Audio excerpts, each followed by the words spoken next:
Hello friends. आज मैं आपको आपके लिए गद्यांश लेकर आई कि गद्यांश को पढ़कर हम उसमें से क्वेश्चन कैसे सॉल्व करते हैं। इसमें लिखा है गद्यांश को ध्यानपूर्वक पढ़ के नीचे दिए गए प्रश्नों के उत्तर दीजिए। तो चलिए पढ़ते हैं क्या है इसमें। आदि मानव काल में लोगों को आग की जानकारी नहीं थी। काफ़ी समय बाद उन्होंने पत्थर रगड़कर आग आग जलाना सीखा। आग की जानकारी होने पर उन लोगों ने मांस भूनकर खाना शुरू किया। आग जलाकर वे जानवरों से अपनी रक्षा भी करते थे। उस समय आदि मानव एक स्थान से दूसरे स्थान पर घूमते रहते थे। वे पत्थरों के हथियार प्रयोग में लाते थे। वे फलों को खाकर उनके बीज फेंक देते थे। उन्होंने नए पौधे उगते देखे। धीरे धीरे उन्होंने खेती करना सीख लिया।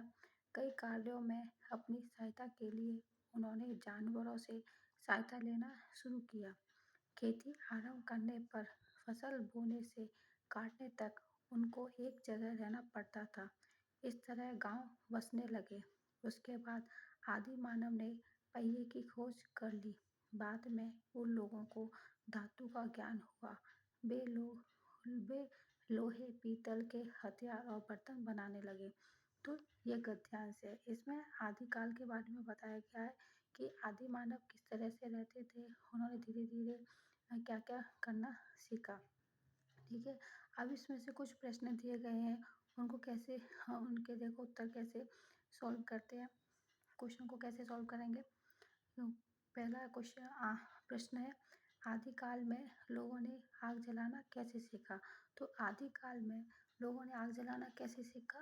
पत्थर से रगड़कर आग जलाना सीखा। ठीक है ना। तो इसका उत्तर आ जाएगा पत्थर से रगड़कर। आग की जानकारी होने पर वे क्या क्या करने लगे। अब दूसरा क्वेश्चन है कि जब उनको आग की जानकारी हुई तो वो क्या क्या काम करने लगे। तो ये देखिए, आग की जानकारी होने पर उन लोगों ने मांस भूनकर खाना शुरू किया। ठीक है। अब तीसरा है बाद में आदि मानव ने किसकी खोज की। तो बाद में आदि मानव ने किसकी खोज की। ये देखिए, आदि मानव ने पहिए की खोज की। किसकी। पहिए की खोज। ये बहुत इम्पोर्टेंट चीज़ है कि आदि मानव ने पहिए की खोज की। अब चौथा, धातु का ज्ञान होने पर वे उससे क्या। देखिए चौथा, देखिए धातु का ज्ञान होने पर वे उससे क्या बनाने लगे। जब आदि मानव को किसका ज्ञान हुआ था। धातु का ज्ञान हुआ था। तो वो क्या काम करने लगे, उसको किस काम में लेने लगे। वे लोहे पीतल के हथियार और बर्तन बनाने लगे थे जब उनको धातु का ज्ञान हुआ था। ठीक है ना।